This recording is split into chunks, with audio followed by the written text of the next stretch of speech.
Pode Papo. Pode Papo no ar, sejam muito bem-vindos. Por aqui hoje o papo é muito bacana. Fala pra mim uma coisa, por um acaso você já quis aí tirar aquela ruguinha que não te pertence, aquela barriguinha que te incomoda, alguma coisa às vezes sempre a gente tá procurando ali no espelho pra fazer, né? Guilherme Lapin, que é cirurgião plástico, e Natália Pazin, que é dermatologista, estão aqui para nos auxiliar neste processo. Sejam muito bem-vindos em primeiro lugar. Obrigada. E eu quero já começar perguntando para vocês. Muita gente procura com alteração para fazer algumas alterações, principalmente baseada em redes sociais. Muitas. Muitos pacientes vêm com aquela ideia de que é possível ficar como aquela modelo, como aquela influencer, e faz parte, né, do médico que dá um pouco de sensatez a essa pessoa e dizer assim, olha, no seu caso é possível chegar até aqui, ou no seu caso é possível dar o que você está me pedindo, ou no seu caso não dá para fazer, né? Então, tem caso que não dá para fazer? Sempre tem, sempre tem. E essa paciente faz o quê? Sai chorando de lá? Não dá para chegar naquele ponto, né? Não tá. dá para chegar no ponto que ela deseja. Então, assim, é o que a gente chama de alinhar expectativas. Você tem que colocar o paciente com o pé no chão de conseguir ou de propor para ele o que é possível fazer, né? E tirar aquela ideia de que tudo é possível. Às vezes a paciente chega com a foto e fala, eu quero ficar assim. Por exemplo, o nariz, eu quero ficar com o nariz assim. Às vezes ela tem um nariz lindíssimo. Ela não precisa exatamente daquele nariz igual da foto para ela ser mais bela e para ela se sentir bem. Então é esse raciocínio, assim, é o trabalho de alinhar a expectativa, e isso eu acho que a gente consegue com muita conversa, para a gente de fato fazer a paciente entender um monte de coisas e para ela se ver também, né? Que às vezes é isso que eu tô falando. Paciente jovem, às vezes paciente bonita, e ela quer uma transformação irreal, uma coisa que às vezes não precisa. Não só do procedimento estético, ela entender que não é banal, que tem muitos riscos por trás de um procedimento estético, mas também fazer ela entender a beleza natural dela, né? Que hoje, principalmente por conta da rede social, é um padrão, né? Então, assim, todo mundo quer aquele padrão. Às vezes, a pessoa que não tem o lábio mais carnudo, o lábio mais projetado, por exemplo, ela acha que ela tá fora do padrão. E, às vezes, para acompanhar o padrão, ela também quer se sentir pertencente, né? Então, ela quer um lábio projetado, ela quer um contorno mais marcado e por aí vai. E, às vezes, não é todo mundo que precisa disso. Então, é esse trabalho aí de alinhar a expectativa da paciente. Gente, eu fico pensando aqui, né? Além dos perigos, né? Dos riscos que existem nessas alterações, a gente vai falar deles daqui a pouquinho, mas antes eu quero falar dos riscos que existem do paciente não gostar do resultado, porque às vezes a gente chega com uma expectativa. Eu vou dar o meu exemplo pessoal. Uma vez, eu estava numa fase que todos os meus amigos falavam, aumenta um pouquinho o lábio, faz não sei o que lá. Eu falei, bom, tá todo mundo falando pra eu fazer? Eu vou fazer. E não, só que eu gosto muito do natural. Eu sou a pessoa que eu gosto de ser natural, da cara que eu tenho.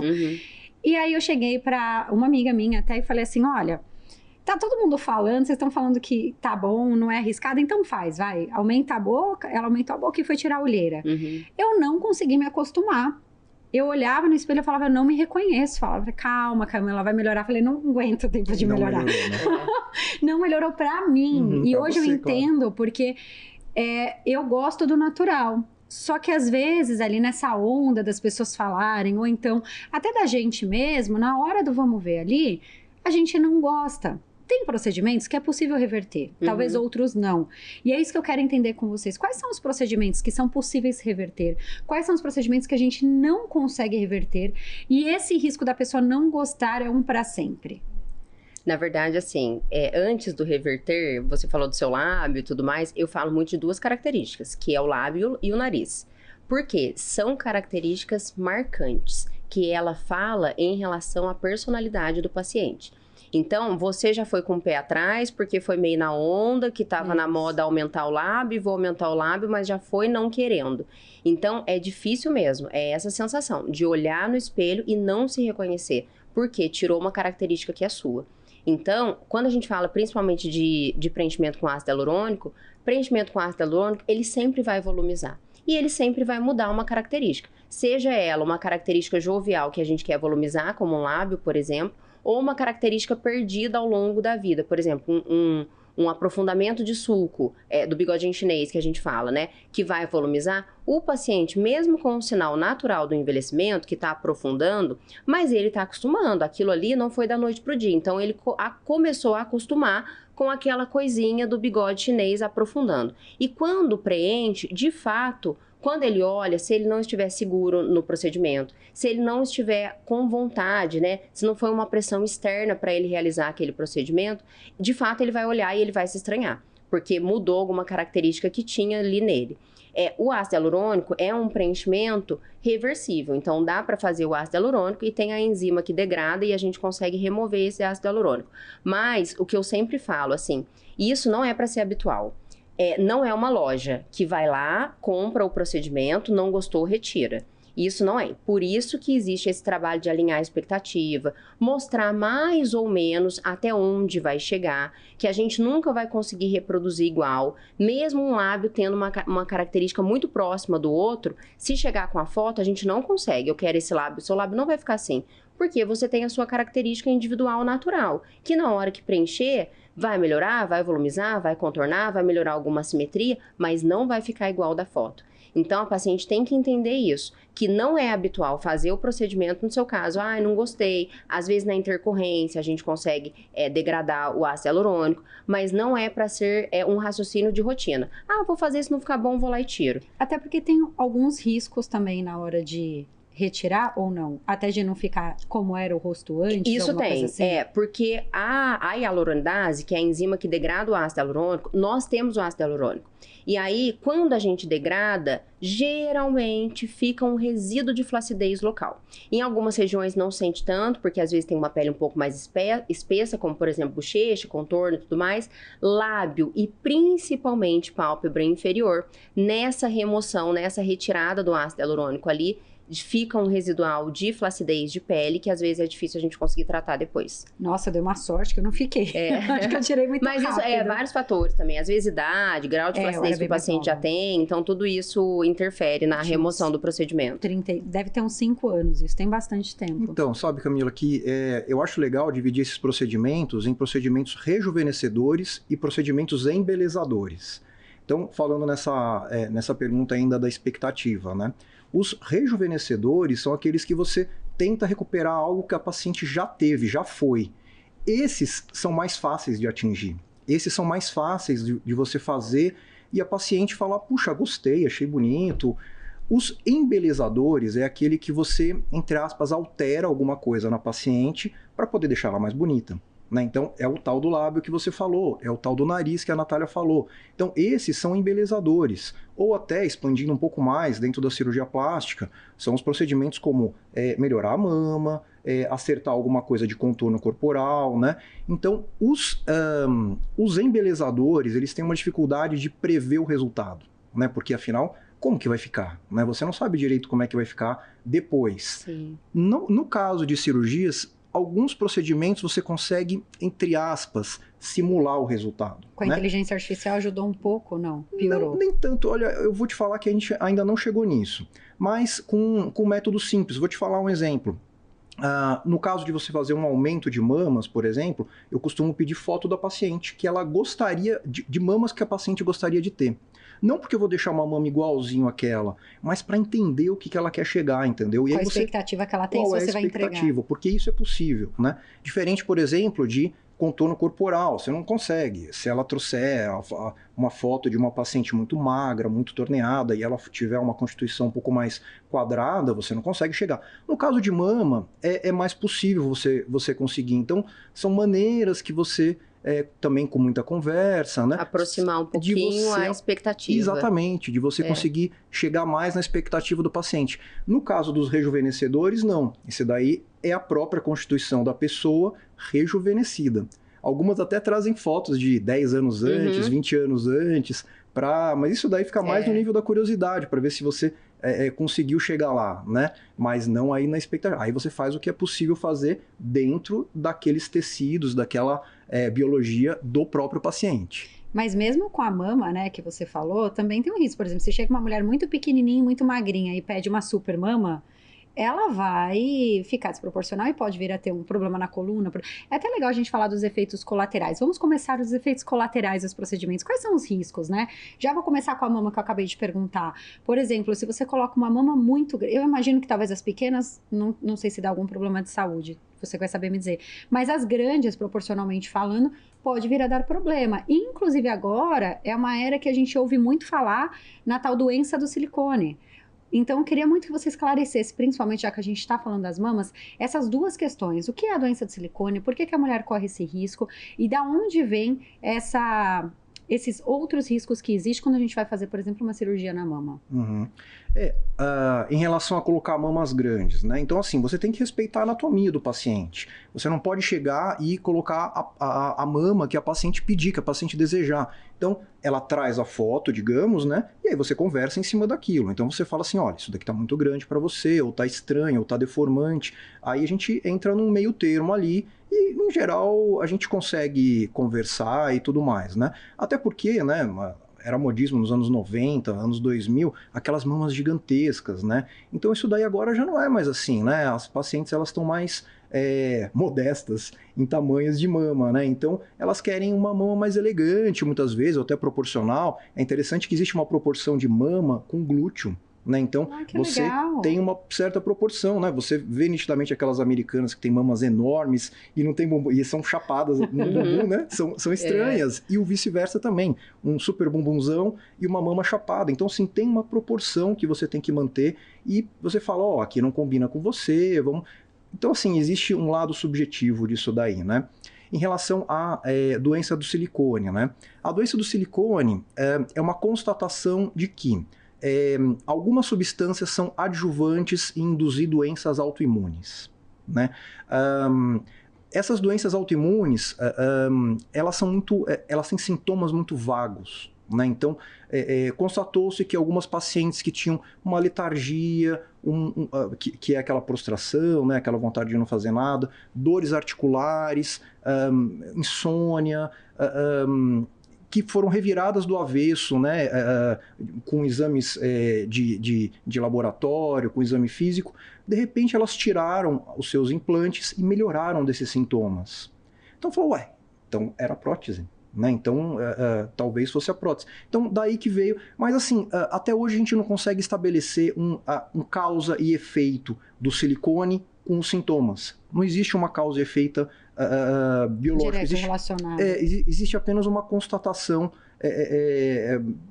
prática nisso daí, né? Então, de uma pesquisa, de um estudo, né? Por isso que até hoje não foi, até hoje a colocação de um implante de silicone é permitido, não tem problema nenhum, porque não existe nada que estabeleça uma causa e efeito, né? Então, sim, é possível colocar. Isso daí corre em paralelo a um certo movimento de naturalidade, de tirar a prótese de silicone, de fazer o explante, né? Eu tenho feito muito explante ultimamente, de pacientes que querem tirar o implante mamário, porque não se sentem bem, porque às vezes até tem medo da doença do silicone, mas sem nada palpável, né? Sem nada que fosse real nisso daí, né? Então, e tudo bem, né? É uma opção do paciente, tanto colocar quanto tirar, né? E tem riscos de colocar ou tirar? A cirurgia em si, todo procedimento tem risco, né? Desde colocar uma toxina botulínica até uma cirurgia, até procedimentos mais complexos, tem risco, né? Então, a gente sempre fala que o bom profissional é aquele que sabe lidar com as complicações, que sabe tratar as complicações, né? Não é o profissional que nunca teve complicação. Esse não existe. Se você faz... Você tem. Mesmo porque quanto mais procedimentos a gente faz, mais riscos, até nós, como os médicos, a gente corre de ter uma complicação. Sem dúvida. Mesmo melhorando técnica e tudo mais. E assim, pode ser uma complicação mais leve, né, que às vezes acontece, ou uma complicação mais grave. E aí está um dos diferenciais, que é saber tratar e tratar no momento correto a complicação, para não deixar evoluir ou não deixar o paciente com alguma sequela, alguma coisa nesse sentido. E aproveitando, é sempre bom fazer com profissionais que são especializados, porque hoje em dia, principalmente toxina, ácido hialurônico, esses procedimentos peeling, a gente já vai falar do peeling no próximo bloco, que esse aqui já está quase no finalzinho, mas eu queria começar já a introduzir essa questão desses procedimentos que são mais comuns, né? Que o pessoal faz mais tranquilidade, não precisa de uma anestesia, nada mais profundo. Eu digo anestesia pra gente dormir, né? Que eu não sei o nome técnico disso. Anestesia geral. Geral, obrigada. Existem riscos em fazer com profissionais que não estão habituados ou que não são médicos? Com certeza.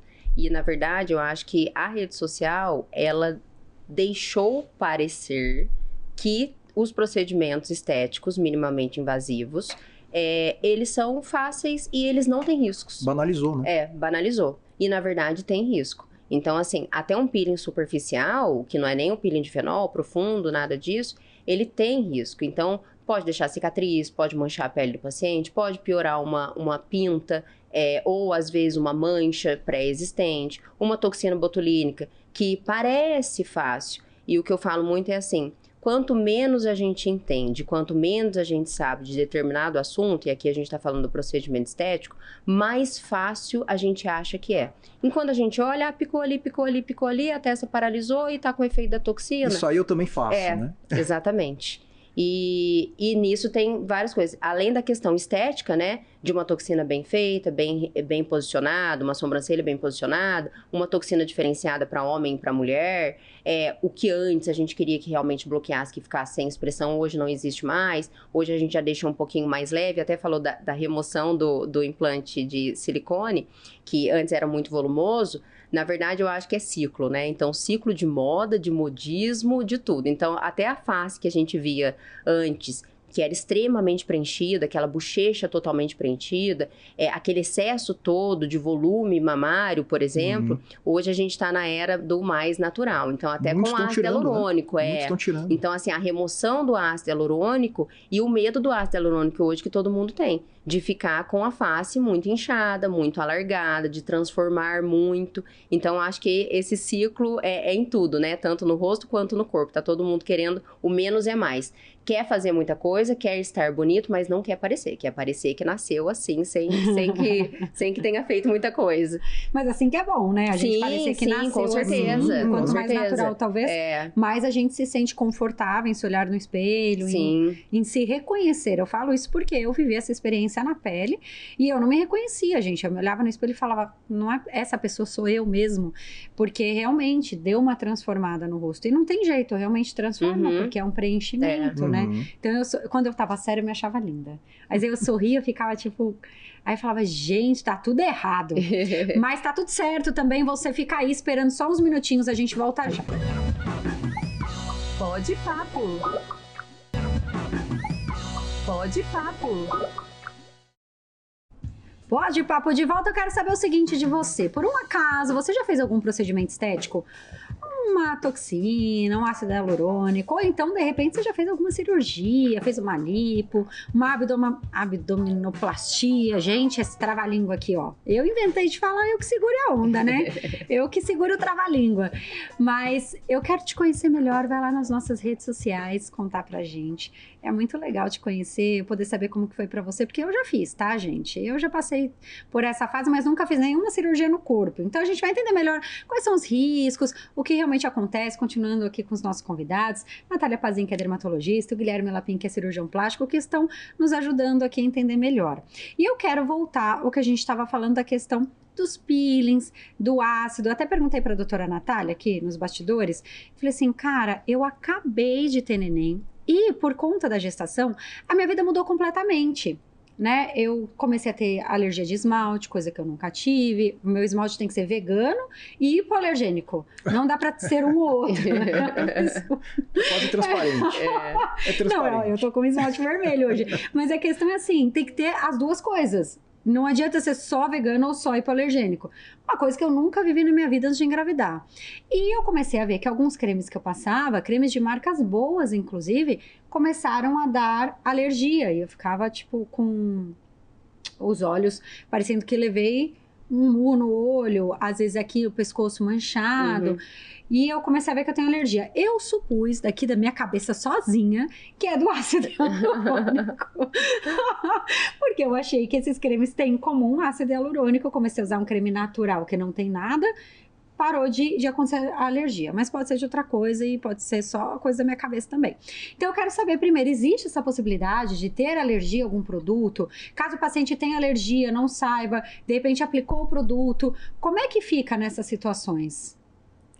Existe a possibilidade da alergia, sim. E, na verdade, a alergia é o que você está falando. Às vezes é um produto, até alimento, né? Que a gente comeu e que a gente usou a vida toda e nunca sensibilizou. E, de repente, da noite pro dia, pode aparecer uma sensibilização, alergia e por aí vai. Dos cremes, Camila, tem que dar uma investigada. Por quê? Não são todos os cremes que têm ácido hialurônico. Então, assim, alguns específicos. O ácido hialurônico tópico, ele é diferente do ácido hialurônico injetável, então, assim, o preenchimento com ácido hialurônico é diferente. Quando a gente fala de ácido hialurônico, tópico, a gente está falando de hidratação. Tem uma composição diferente do ácido hialurônico injetável que a gente faz para volumizar. Então, vale a pena rever ou, às vezes, fazer um teste alérgico para ver. É possível fazer um teste? É possível, tem testezinho que faz, tem vários, né? Tem picadinha no braço, tem um que cola nas costas e por aí vai. Porque, às vezes, a gente coloca na cabeça que tem alergia de certa coisa, carrega aquilo para a vida e, às vezes, não é. Às vezes, você tá aí no futuro, quem sabe que você queira fazer um procedimento estético, um preenchedor, então você fica mais tranquila para realizar. E aí, sobre procedimento minimamente invasivo, por exemplo, que a gente injeta no paciente, aí se tiver uma reação. O que acontece? Ácido hialurônico, preenchimento com ácido hialurônico. O ácido hialurônico é uma substância que o nosso organismo ele produz naturalmente. Então, o risco de alergia, por exemplo, injetar e dar alergia é mínimo. Às vezes, pode acontecer algum outro processo durante o procedimento, contaminou alguma outra coisa. Infecção, mas, né? Mas do ácido hialurônico mesmo é raríssimo. Se acontecer, a gente consegue reverter. Agora, por exemplo, uma toxina botulínica. A gente fez, paralisou e o paciente desenvolveu uma alergia. É um pouquinho mais difícil da gente conseguir reverter. Por quê? A toxina botulínica, apesar da gente olhar e estar com a pele paralisada, ela age na paralisação muscular. Ela paralisa o músculo que está embaixo da pele e, consequentemente, a nossa pele que está grudadinha no músculo, ela fica lisinha, ela fica paradinha porque o músculo que está embaixo não está movimentando. E depois que ela agiu na paralisação muscular, fica mais difícil a gente conseguir reverter. Até se acontecer alguma coisa, viralizou na internet um tempo atrás, uma pessoa que postou e ficou com o olhinho um lado caído, porque ela não conseguia abrir os olhos com a toxina. Porque provavelmente pegou o levantador da pálpebra superior, que é o músculo, né, que levanta a pálpebra, e ela não conseguia abrir. E aí fica mais difícil, aí tem que estimular, tem que fazer alguma outra coisa para tentar consumir mais rápido o efeito da toxina botulínica. Mas todos os procedimentos têm seu risco, todos. Isso o paciente tem que estar ciente que ele está correndo aquele risco de realizar um procedimento estético. Mas no caso, por exemplo, desse procedimento específico que você falou da questão do olho aí, né? Que a pessoa ficou sem conseguir abrir os olhos. Neste caso específico, é muito mais por conta de uma alergia ou muitas vezes também, como eu falei, o profissional mal escolhido. Sim. Porque tem o ponto certo que você tem que aplicar, como é que funciona. Sim. Porque acho que é importante as pessoas conhecerem, Sim. porque esses são um dos procedimentos mais comuns que a maioria das pessoas fazem até por prevenção. O campeão do consultório é a toxina botulínica. Então, e eu acho que é importante conhecer mais sobre o procedimento. Eu acho que nesse caso específico que a Natália mencionou, né, de cair o levantador, de você atingir o levantador da pálpebra, não é um caso de alergia, como Sim. você falou, é um caso de má aplicação mesmo, ou de migração do Botox, né, porque o Botox, ele paralisa a musculatura, é isso, ponto. O que o Botox faz é isso. Você tem que paralisar a musculatura de lugares pré-programados para que isso dê uma aparência mais bonita. Só que, acidentalmente, você pode paralisar um músculo importante, como o levantador da pálpebra. Então, ao invés de você paralisar o frontal e tirar aquela ruguinha que está fazendo aqui em cima na testa, você paralisa o levantador acidentalmente e a pálpebra cai, né? Então, isso daí pode acontecer por uma migração do produto Pode ser um erro técnico, pode ser acidental, enfim, mas isso não é alergia, né? Da mesma forma, ácido hialurônico injetável pode causar alergia sim, aí depende até um pouco da marca e tudo mais. Alguns produtos têm mais impurezas, né? Então essas impurezas podem causar uma alergia, que parece uma inflamação, vermelhão e tudo mais. Mas é diferente, por exemplo, de quando você tem um acidente vascular injetando ácido hialurônico. Você pode entupir um vaso. E esse vaso, ele entupido, pode causar uma isquemia, uma necrose de pele, né? Que é isso que muitas vezes a gente vê no Google, infelizmente, né? Naquelas fotos horríveis de ter um comprometimento de nariz, de testa, de lábio, porque injetou um ácido hialurônico e ele obstruiu, né, tampou um vasinho que estava nutrindo aquela região. Isso daí é um acidente técnico, né, basicamente, né, onde você pegou um vaso. Qual que é a diferença do profissional que ele é especializado, que ele treinou para isso daí? Poxa, a gente vai, nos congressos, eles enfatizam demais a prevenção desse tipo de acidente. Quais são os locais onde estão os vasos, qual é a anatomia, como você deve fazer, né? E é por isso que não é só uma injeçãozinha, né? Não é só falar, horas, eu tenho aqui um suco, vou injetar ali e acabou, fácil, isso daí... Não dá para fazer em casa, né? Pois é, e não dá para alguém que não tem um treinamento fazer. Fala assim, eu fiz um curso de fim de semana, já vou pegar, é só dar uma injeção e boa, fiz na minha tia, deu certo, e vamos fazer agora em todo mundo e ganhar dinheiro. Então, isso exige responsabilidade, exige treinamento, exige saber identificar e tratar a complicação. E o identificar é o que eu falo. Por exemplo, a toxina botulínica lá da migração, por exemplo, se foi o caso de migração. No pós-procedimento, tanto estético como corporal, cirurgia e tudo mais, tem uma lista que o paciente deve seguir em casa, né? Então, na toxina, eu ainda prezo, apesar de já ter mudado alguma coisa aí sobre atividade física, baixar a cabeça e tudo mais, eu ainda prezo por isso, para realmente não ter o risco da migração, que é a toxina botulínica injetada ter ação em um músculo que a gente não deseja paralisar e acontecer isso, como não levantar, por exemplo. E o paciente seguir, porque às vezes o paciente ele quer fazer o procedimento e ele quer continuar, ele quer malhar logo na seguida, ele quer fazer alguma outra coisa. Quais são os procedimentos que deveria se seguir para não correr esse risco? Quase todos. Não, todos os procedimentos, o paciente sai da clínica com um pós-procedimento que ele deve seguir. Tá. Toxina. Então, no lugar que não entrega, a gente já tem que ficar meio... Toxina. Quem sai da clínica e fala, tá livre para fazer o que você quiser, tem que dar uma desconfiada, porque alguma coisa não tá certa. E aí, do ácido hialurônico, por exemplo, que é o risco maior pelo risco de oclusão, de necrose, de cegueira, por exemplo, é o que eu enfatizo muito com o paciente. Porque tem paciente que faz o procedimento e vai começar a ficar roxo, ele manda mensagem na hora. Tem paciente que não tá nem aí, vai ficar roxo e vai inchar demais, e para ele tá tudo bem. Para ele também comunicar até onde é mais ou menos esperado de um procedimento, que pode ficar roxo, porque é invasivo, tem injeção, tem picada no rosto, né? E até onde não está normal, que tem uma complicação. Então, eu tento falar mais claro possível para o paciente que o sinal de alarme, para mim, por exemplo, no ácido hialurônico, mais importante é a palidez, que para nós é a cianose, né? Por quê? Para de passar fluxo sanguíneo para outra região. E essa região deixou de ser nutrida e começa o primeiro sinal de alarme como cianose e palidez. Então, eu falo ponto esbranquiçado em qualquer região, e não é só no local que a gente realizou o preenchedor, às vezes um ponto um pouquinho mais distante é o sinal de alarme. E vamos vir para o consultório. Para não deixar esse paciente em casa, muito tempo evoluir para a foto que a gente vê na internet. E aí aquela necrose gigante que às vezes não dá para reverter, porque teve a morte do tecido ali. E às vezes tem que tirar aquele tecido. Então isso é importante. Para o paciente não achar tá tudo normal, tudo normal, tudo normal, e às vezes não tá. Tá, agora vamos ao peeling, né? Um bom tempo atrás a gente teve o caso do acidente de peeling de fenol, que infelizmente levou a óbito, né, uma pessoa. E eu queria muito que vocês trouxessem quais são os riscos do peeling, porque o peeling muitas vezes, a gente tá falando de procedimentos injetáveis, você fala, beleza, tem um risco.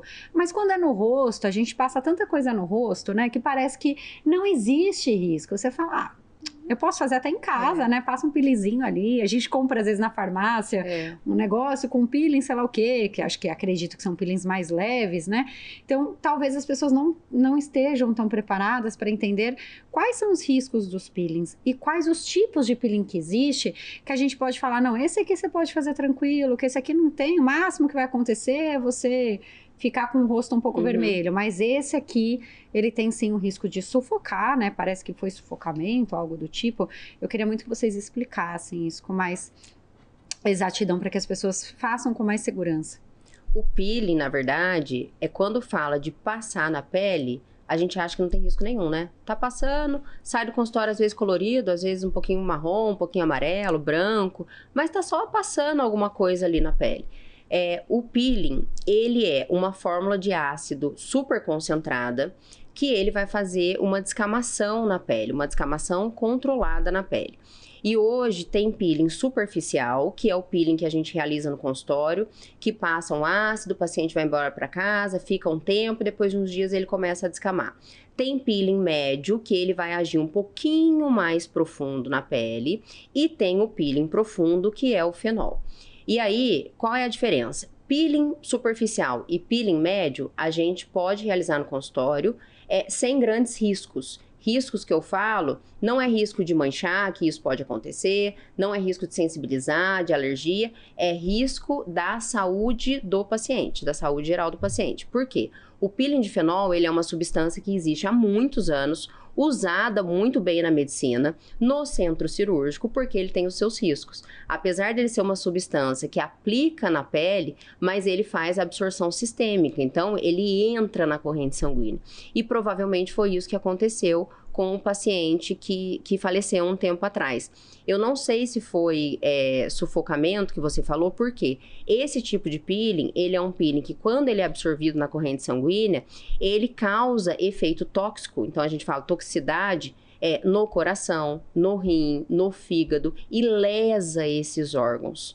Então, é um peeling que tem que ser monitorado no centro cirúrgico, tem que ser sedado, tem um pré, um durante e um pós importante para esse tipo de peeling profundo, que não dá para ser realizado em clínica, não dá para ser realizado no consultório.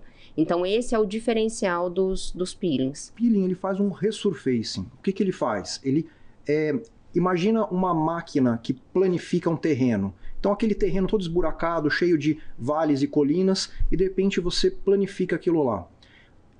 O peeling é isso, é você usar um ácido para ele nivelar esse terreno, né? E nessa nivelação ele vai tirando as rugas, vai tirando as cicatrizes e vai deixando a pele mais bonita, né? Então, como a Natália falou, você tem níveis que você pode fazer isso daí, desde aqueles mais superficiais até o profundo, que é o fenol, né? O fenol, especificamente, é um peeling de maior risco. É um peeling que tem uma agressividade grande, que deve ser feita por profissionais muito especializados, de forma muito restrita e com cuidados muito específicos. Como ela disse, tem que ser feita em ambiente hospitalar, né? Tem que ser feito, você tem que monitorizar o paciente, tem que fazer sob sedação, porque dói muito, é uma queimadura. Né? Então você está fazendo uma queimadura controlada ali, né? E essa queimadura, ela pode dar efeitos incríveis. Eu diria que o fenol é uma das armas mais poderosas no rejuvenescimento da pele, né? Não no reposicionamento dela, mas no rejuvenescimento do fotoenvelhecimento, né? Então, o peeling de fenol é incrível, né? Quem já não viu resultados inacreditáveis na internet, mas também quem já não viu todas as complicações que são possíveis dar até mesmo a morte, né? Então, você levar o paciente para um ambiente hospitalar, pedir os exames necessários, porque ele é tóxico. Ele é tóxico pro fígado, pro rim, pro coração. O paciente pode ter arritmias durante o procedimento, que provavelmente ele começou a ter ali naquele momento, né? Então você tem que monitorizar.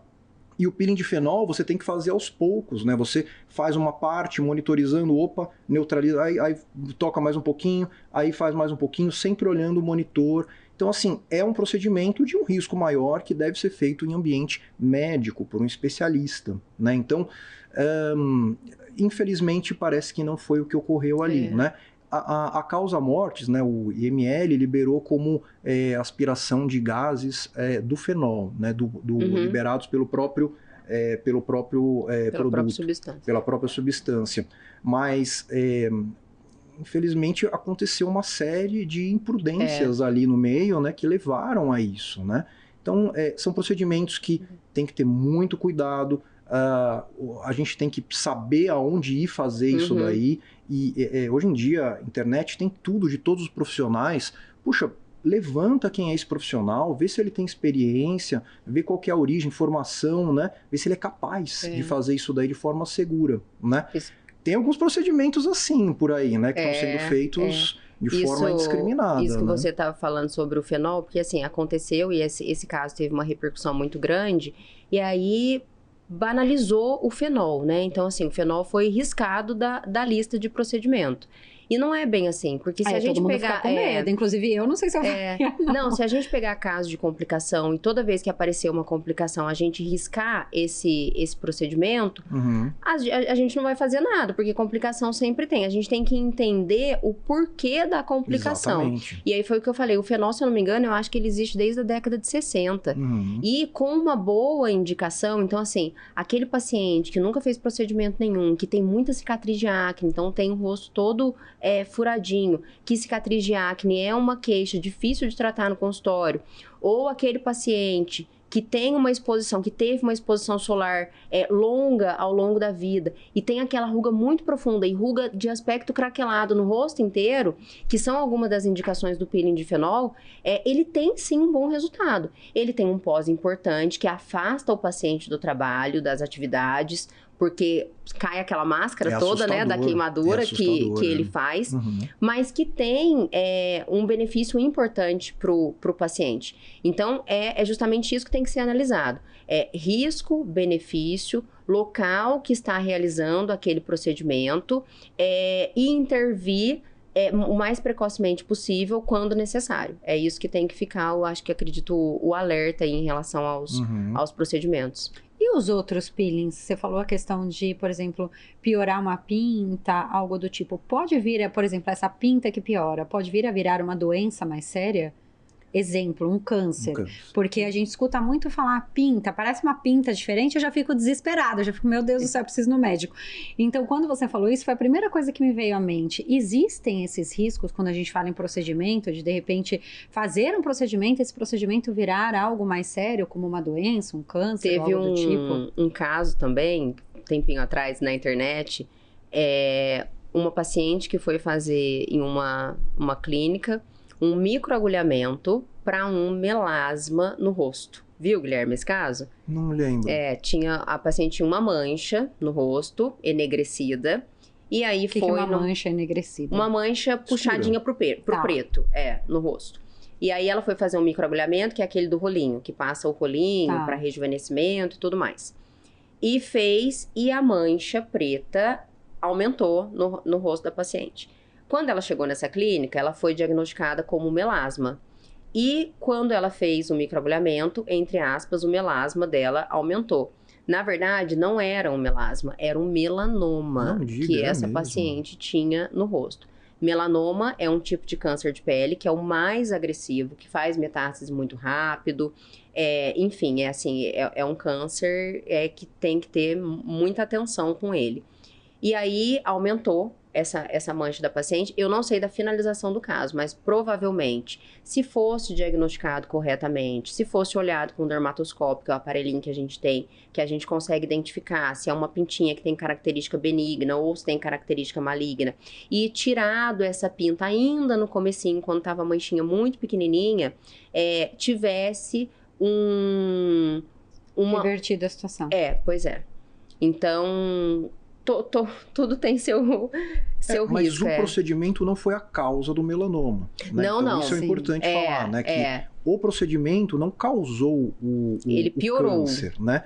Ele, enfim, ele piorou, ele atrapalhou o diagnóstico, ele, enfim, embolou o meio de campo ali, mas ele não foi a causa, né? A causa desses tumores, enfim, é o sol, outros fatores aí, mas não o procedimento estético, né? Então não tem esse risco de virar uma doença. A gente tem riscos, como vocês trouxeram, de serem piorar, de complicar ali por causa do procedimento. Mas virar alguma doença, a gente não tem esse risco quando a gente fala em procedimento estético. Não.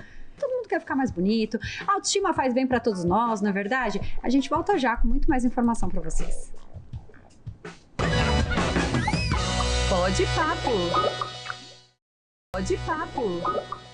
Como é que a gente faz para tomar aqueles cuidados importantes quando vamos mexer naquelas ruguinhas, naquela barriguinha, naquela pele mais flácida? Porque, afinal, todos nós gostamos de ficar mais bonitos, de, com certeza, melhorar a autoestima. Então, a gente continua aqui com os nossos médicos maravilhosos. Guilherme Lapin, que é cirurgião plástico, e Natália Pazin, que é dermatologista, que estão nos ajudando para entender melhor.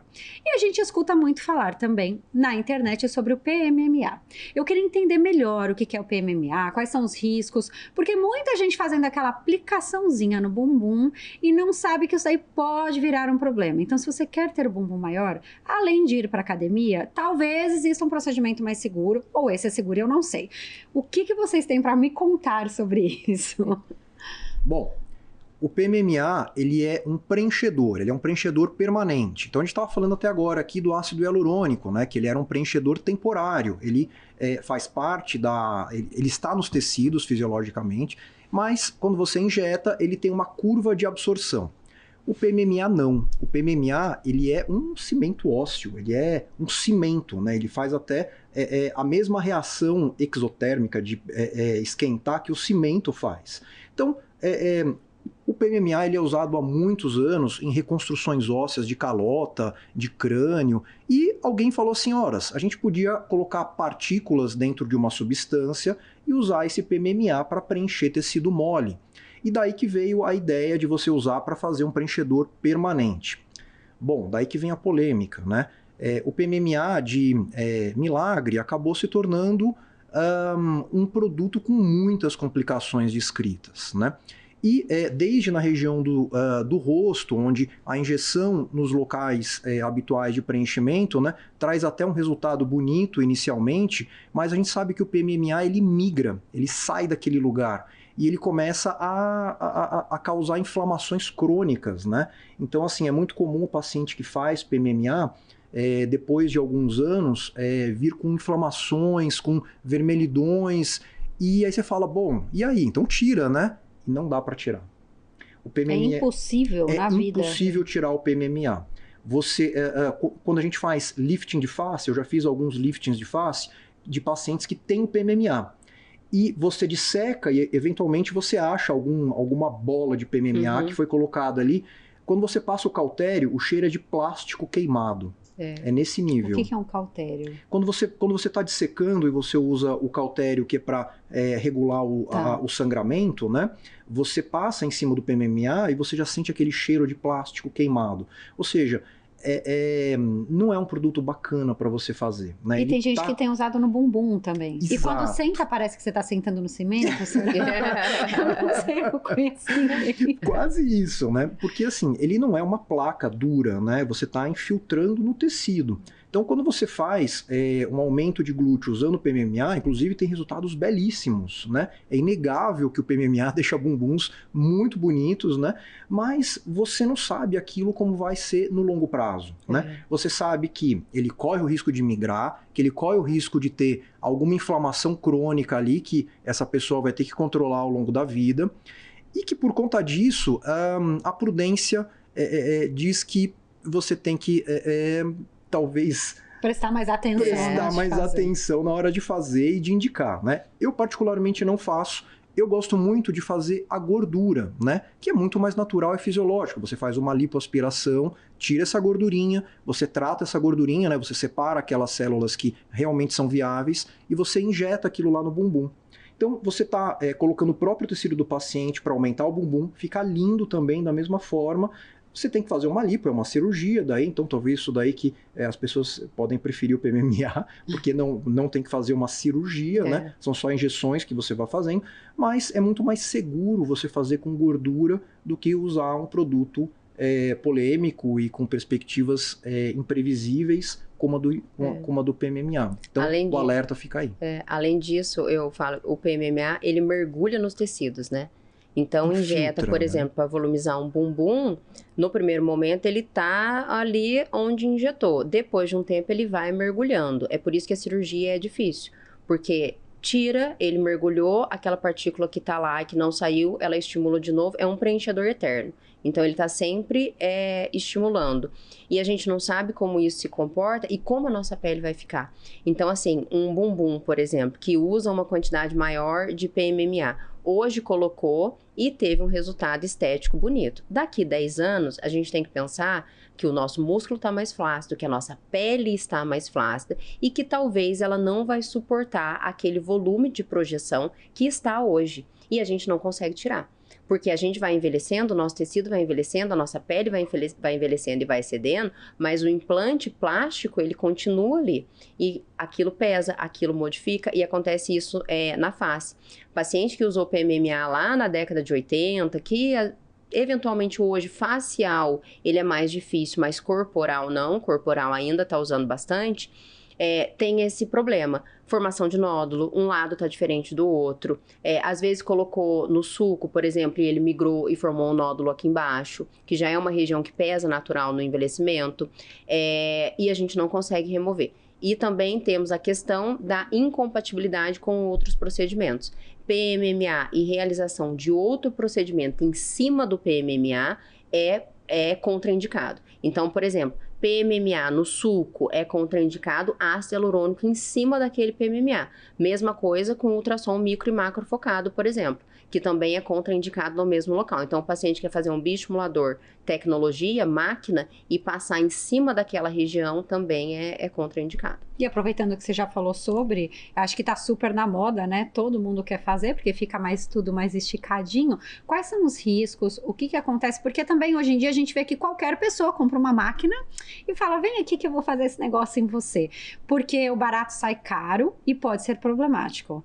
Eu queria que você explicasse mais sobre esse procedimento e como é que funciona, quais são os riscos, né, que a pessoa corre de ir em qualquer clínica de estética e falar, eu vou fazer isso aí porque é só uma máquina e tá tudo bem, né? Então não é nada injetável, não tem nenhum risco. Como é que é? Quando a gente fala da máquina do ultrassom, por exemplo, ultraformer, ultrassom macro e micro focado, a gente está tratando flacidez e gordura. São ondas de ultrassom que conseguem penetrar em todas as camadas. Então, trata camadinha mais superficial, intermediário, gordura e vai lá embaixo no músculo e faz contração muscular. Por isso que faz aquele efeito lifting de reposicionamento sem volumizar. Então, esse é o diferencial também de tratamento com bioestimulador, que ele consegue colar a pele, sustentar, mas não faz o volume do ácido hialurônico. Então, a gente tem optado cada vez mais em fazer bioestimulador para deixar mais sustentado do que fazer preenchedor. No final, tem que fazer um pontinho ou outro de refinamento com preenchimento. E aí, o que acontece? Além do ultrassom, ele agir em todas as camadas, ele também tem toda uma marcação que está por trás de uma anatomia, para não lesionar nervo, por exemplo. Não fazer, não fritar, a gente fala, o nervo, porque ele penetra muito. Então, a gente pode causar uma paralisia facial, por exemplo, transitória, ou às vezes não. Às vezes pode fazer uma lesão de nervo tão importante que o paciente fica com alguma sequela. Então, mesmo numa máquina, que parece que é só passar aquela máquina no rosto, também tem o seu risco.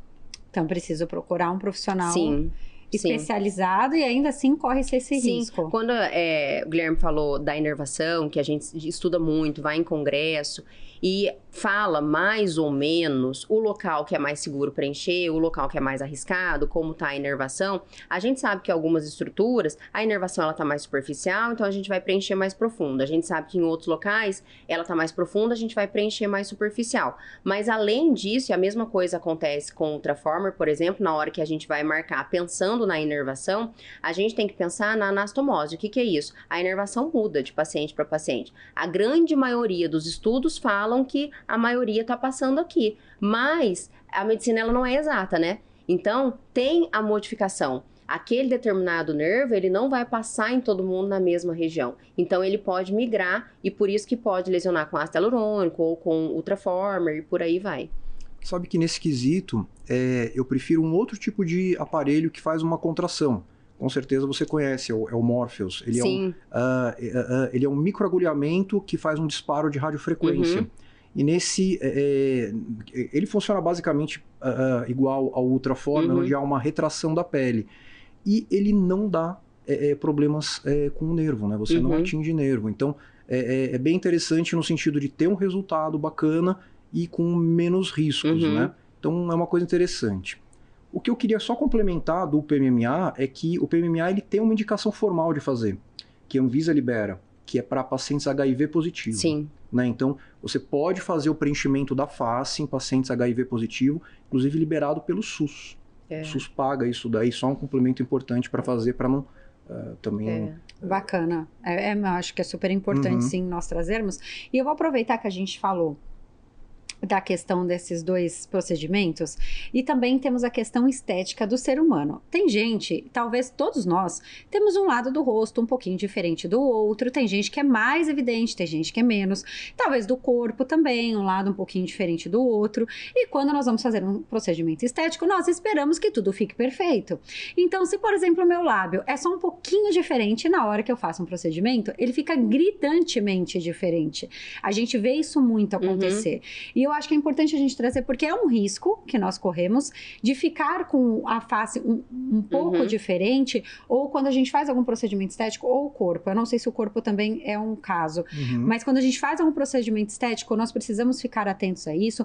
Pode sim acontecer de ficar bem diferente, e isso não tem como mudar muito a situação, porque acho que muitas pessoas até querem ficar menos, né, gritante aquela diferença, acaba procurando e talvez acabe sendo diferente da expectativa que elas criaram. Eu acho que todo procedimento estético envolve uma alteração, né? O paciente ele está lá buscando mudar, ele está buscando alterar alguma coisa que está incomodando ele. O fato dele se satisfazer ou não com o resultado tem a ver com muita conversa e tudo mais, e você tentar simular um pouquinho como que pode ficar esse resultado, mas de fato alguns pacientes não aceitam isso, né? Então existe sim um problema de aceitação de autoimagem que pode chegar no nível de doença, né? Existe um transtorno que chama transtorno dismorfo corporal, que é quando o paciente ele tem um problema, ele diz que tem uma alteração que ele quer corrigir, mas ele nunca vai se satisfazer com nenhuma alteração que você fizer. Isso aí. Não sei se você entendeu. Sim, por mais que você invista em melhorar esse aspecto, por mais que outras pessoas constatem que houve uma melhora, que está muito bonito, o paciente nunca vai se satisfazer com essa melhora, né? Então, existe desde esse extremo até toda uma gama de percepções de autoimagem. Então, alguns pacientes simplesmente eles entendem que querem mudar alguma coisa, não sabem bem o que é, mas quando mudam eles não aceitam. Como você falou do seu lábio aí, você foi influenciada para fazer um preenchimento de lábio, mas quando fez não achou que ficou bacana e por sorte dá para reverter, enfim, o próprio foi uma procedimento... das primeiras coisas que eu perguntei, se eu não gostar posso tirar? Pois é. No caso de cirurgias é mais difícil você reverter isso daí, né? Então assim, tem que ser muito bem conversado. Então, no caso de uma mama, você tem que saber trabalhar aqui através de fotos, através de atender a expectativa desse paciente o melhor possível. A gente sempre tem que lembrar que quem tem que ficar satisfeito não é você, não é o parente do paciente, é o paciente. E muitas vezes o gosto do paciente não é o igual ao seu. Né? Eu descobri só na pele. E a gente tem que entender isso daí, né? Que atender o paciente é a saída e de repente o seu próprio gosto diverge um pouquinho do dele. E eu vou aproveitar que você falou da questão das cirurgias, porque é uma dúvida que eu tenho, eu trouxe aqui, eu acho que talvez outras pessoas tenham, que é a questão da lipoaspiração e a abdominoplastia. Aprendi, tá, gente? Não é mais trava-língua para mim. Porque eu escuto falar que a abdominoplastia, ela pode ser, ela é amarrada, eu não sei direito, eu tô aqui falando o que eu escuto, tá? Ela é amarrada e por conta disso você não pode nunca mais engravidar, por exemplo, você pode ter ali uma alteração. Diferente da lipoaspiração, que você tem que esperar um tempo depois da lipo para poder engravidar. Como é que funciona? Eu queria que você falasse sobre essas duas cirurgias que também são muito procuradas, que as pessoas querem, porque tira aquela barriguinha que a gente não gosta, né? Quem é que gosta da pancinha? Mas que existem aí os seus riscos, eu acho que é importante a gente trazer quais que são e qual é a diferença, para que as pessoas entendam bem e não corram nenhum risco, né, na hora de fazer. Então, a abdominoplastia é aquela cirurgia que você indica quando há uma sobra de pele, em geral pós-gestação ou pós-perda de peso, né, muito grande, e você ajusta aquele abdômen em todos os seus aspectos. Quais são esses aspectos? Então, mais profundamente, na parede abdominal, onde ficam os retos abdominais, que são aqueles músculos que descem ao longo do abdômen. Então, na gestação ou na obesidade, os músculos reto-abdominais, eles se separam e eles fazem o que a gente chama de diástase. Né? Então, a diástase dos músculos fragiliza o centro, a linha média do abdômen. Isso daí pode ter um problema funcional, pode dar hérnias, né? Enfim, isso é uma coisa passível de correção. Então, na abdominoplastia, você fecha a diástase, você reforça essa parede abdominal. O que, com o reposicionamento desse músculo, você acaba melhorando, inclusive, a posição do próprio abdômen, ele fica mais retinho, né? Você se contrapõe à pressão intraabdominal que está empurrando para fora. Então ele fica mais retinho. Soma-se a isso, há uma tração dele para baixo, então você tira aquele excesso de pele e gordura, né? Deixa uma cicatriz baixa. É importante que a cicatriz seja lá embaixo, no formato do uso da calcinha, do uso do biquíni, para que você consiga usar depois calcinha e biquíni sem problema algum. O umbigo, ele fica no mesmo lugar, ao contrário do que as pacientes acham, que você refaz o umbigo não é refeito. Ele continua no mesmo lugarzinho, todo o abdômen desce e você exterioriza ele de novo. Entendeu? Então, e hoje tem técnicas para deixar o umbigo muito, muito natural. E aí você soma isso a uma lipoaspiração do próprio abdômen para dar um aspecto natural, para fazer algumas definições musculares que dá um aspecto bonito nessa abdominoplastia. Então, a abdominoplastia é para corrigir esses problemas todos, então não é só uma puxada de pele ou algo assim. E eu posso engravidar depois? Porque colou, né? Quero saber. Claro. A pessoa já está pensando aqui. E você pode engravidar depois. Então veja que, na verdade, você está colocando os músculos reto-abdominais numa posição que eles estavam anteriormente, então numa posição fisiológica. Você não impediu de forma alguma que você engravide, né? Que você distenda novamente esse abdômen. Então, você pode engravidar de novo. O único senão é que, assim, se você engravidar de novo, você pode perder um pouco desse resultado, né? Então, convém que você faça abdominoplastia depois de ter sua prole completa, né? Então, é só por isso, mas não que você não possa, você pode. E a diferença da lipo? Quando você faz uma lipoaspiração, você está tirando apenas a gordura e você conta com uma retração dessa pele. Então tem que ser uma paciente bem indicada, com a pele boa, onde você, ao diminuir esse volume de gordura que você tem no subcutâneo, a pele se acomode de uma forma bonita. Mais alguma dica que vocês queiram dar antes da gente encerrar o programa? Ou falamos tudo o que tinha que ser falado aqui hoje? Eu gostaria de falar, diante até do tema desse programa, eu acho importante a gente falar aqui. Hoje em dia a gente tem acesso a muita informação, tem acesso à internet, todos os procedimentos estão na rede. Então, todos os profissionais estão na rede.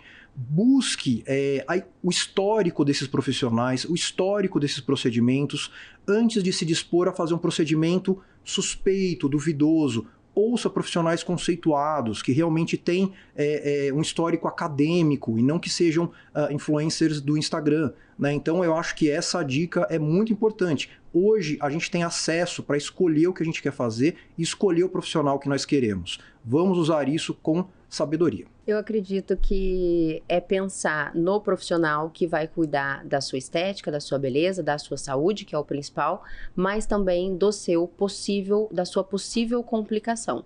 Então, não olhe só na estética e na beleza, porque nesse caminho aí pode acontecer alguma coisa que a gente não quer, a gente nunca quer isso, mas que o profissional tem que estar apto a cuidar.